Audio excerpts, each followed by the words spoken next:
Alô, irmãos, alô, irmãs, paz seja com todos, né? Nesse dia, né? 25 de junho de 2020. Estamos aqui, né? Todos vivos, graças a Deus, né? E vamos continuar aí com as nossas meditações, né? Em direção ao reino sacerdotal, né? Que o Altíssimo prometeu à nação de Israel, né? Os descendentes de Abraão, de Isaque e de Israel e Jacó, né? Então ontem nós chegamos aqui no capítulo 20 de Êxodo, onde o Altíssimo, falando aos hebreus, falando a Moisés, né?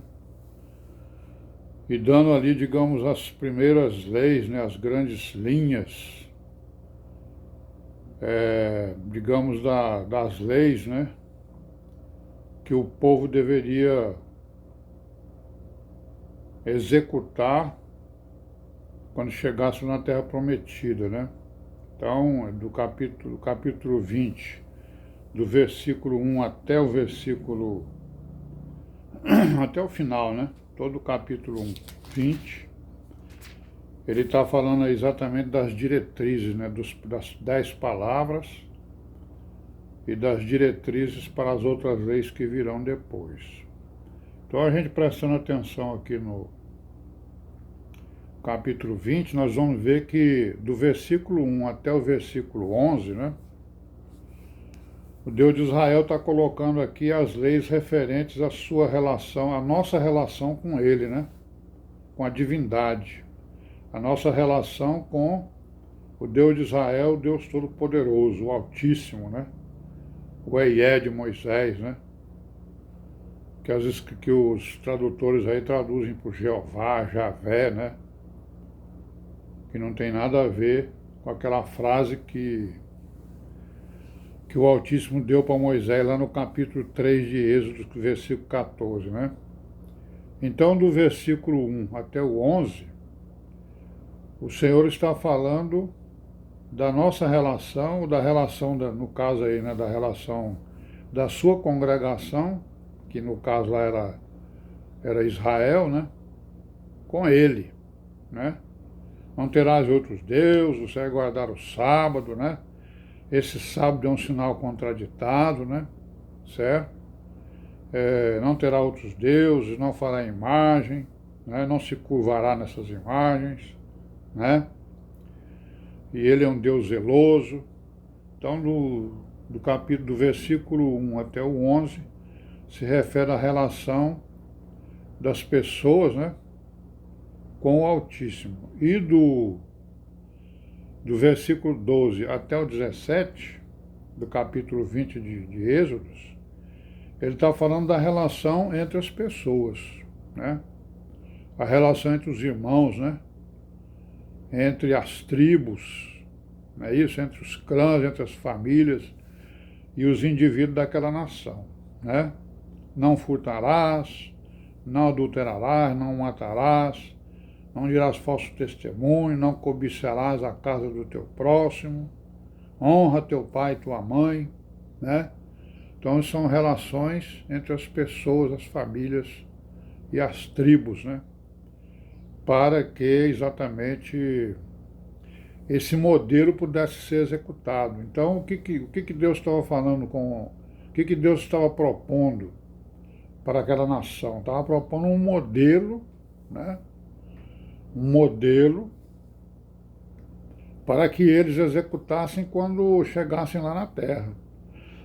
É um modelo de reino, né? Vai ser um reino sacerdotal, eu vou dar um modelo para vocês.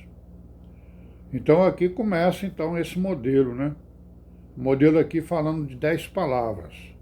E dessas 10 palavras nós vamos ver, claro que nós não vamos ler tudo isso aqui, mas nós vamos ver algumas coisas, né? Que são detalhamento dessas 10 palavras. Não é verdade? E aí o que? Cada mandamento que vem desses aí, né? Ele está falando o quê? Do sistema econômico, né? Está falando do sistema político e está falando do sistema de adoração, né?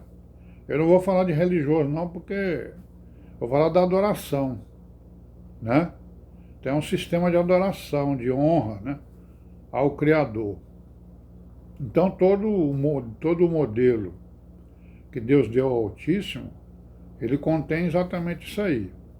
Ele contém normas e regras para o sistema econômico, regras para o sistema político e regras para o sistema de adoração, né? A relação direta com Deus. Certo? Então, a relação com o Altíssimo é a relação com o próximo, né? Quando alguém perguntou para Jesus Cristo quais eram os mandamentos, qual era o primeiro mandamento, ele disse, o primeiro mandamento é amar a Deus sobre todas as coisas, de todo o teu coração, de todo o entendimento. O que é isso aí? São os versículos de 1 a 11, né? Então, são os mandamentos, essas palavras que estão aí no versículo de 1 a 11. E sem que a pessoa perguntasse qual era o segundo, ele falou qual era o segundo. Qual é o segundo? E o segundo é semelhante a ele, né? Amarás ao teu próximo como a ti mesmo. Esses aí, o que? Amar o próximo como a si mesmo, são os versículos de 12 até o 17, né? E essas 10 palavras resumem exatamente o sistema econômico, o sistema político e o sistema de adoração, né, que Deus queria, que Deus passou para eles, para que eles fizessem quando chegassem na Terra Prometida. Então nós vamos ver alguns detalhes, né, dessas 10 palavras aí, né? Certo? Por exemplo, aqui no capítulo 21 começa o detalhamento Aí nós vamos ver que cada regra dessa corresponde a um sistema daquele que eu estou falando, né? O reino sacerdotal. Então aqui no capítulo 21, vamos ver aqui que ele começa, ó. Estes são os estatutos que lhes proporás, ó, certo? Além daquelas 10 palavras, eu vou detalhar o que significa aquelas 10 palavras. Estes são os estatutos que lhes proporás. Se comprares um servo hebreu, 6 anos servirá. Mas ao 7º sairá forro e de graça. Então, ó, esse mandamento aqui é o quê? Esse mandamento aqui é do sistema econômico, né? Porque naquela época tinha escravidão, tinha servidão, né? E aí o Deus de Israel, o que ele está querendo dizer aqui? Falou que nenhum hebreu vai ser servo ou escravo a vida inteira, a não ser que ele queira, né? Contra a vontade dele, não. Então ele está dizendo o seguinte, ó, se comprares um servo hebreu, 6 anos servirá, mas ao 7º sairá forro de graça, né? Então ele vai sair livre, né? Depois de algum tempo. Mas aí ele vai colocar outras situações, né? Porque o nosso Deus, ele não é Deus de servidão e nem de escravidão. Pelo contrário, ele é um Deus de liberdade, né? Aí ele diz assim, ó, se ele entrou só com seu corpo sairá. Se ele era homem casado, sairá sua mulher com ele. Certo? Então, como é que fala? Toda pessoa, né? Toda família de hebreus que tivesse um servo, um empregado, um escravo, né? E que ele tivesse comprado por algum motivo, essa compra aqui não significa que eles iam comprar e vender pessoas, né? E também tinha isso, né? Porque naquela época tinha, né? Certo? É porque às vezes a pessoa ficava devendo e ele pagava exatamente com a sua força de trabalho. Então essa lei aqui, ela pertence ao sistema econômico, né? Esse mandamento aqui. Aí ele detalha, né? Se o seu senhor lhe houver dado uma mulher, e ela lhe houver dado filhos ou filhas, a mulher e seus filhos serão de seu senhor, e ele sairá só com seu corpo. Mas se aquele servo expressamente disser, eu amo meu senhor, e a minha mulher e meus filhos não quero sair forro, Olha aí, ó, então ele está decidindo que não quer sair fora. Ele não quer se livrar, né? Ele vai ficar ali até, digamos, até ele morrer, né? Ele não quis sair fora, ele não quis sair livre, né? Então seu senhor levará ao juiz, fará chegar na porta e ao postigo, e seu senhor lhe furará a orelha com uma suvela e o servirá para sempre, né? E se algum vender sua filha por serva, não sairá como saem os servos.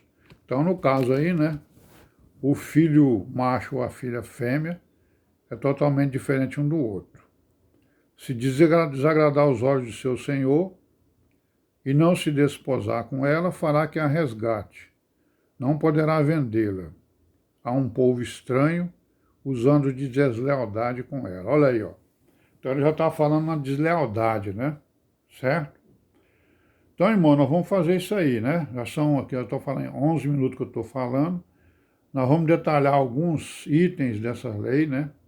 Não vamos pegar todos eles, mas vamos pegar alguns para que a gente possa fazer exatamente essa comparação e aprofundar essa comparação desses mandamentos e colocá-los no sistema em que ele tiver. Amém? Paz seja com todos.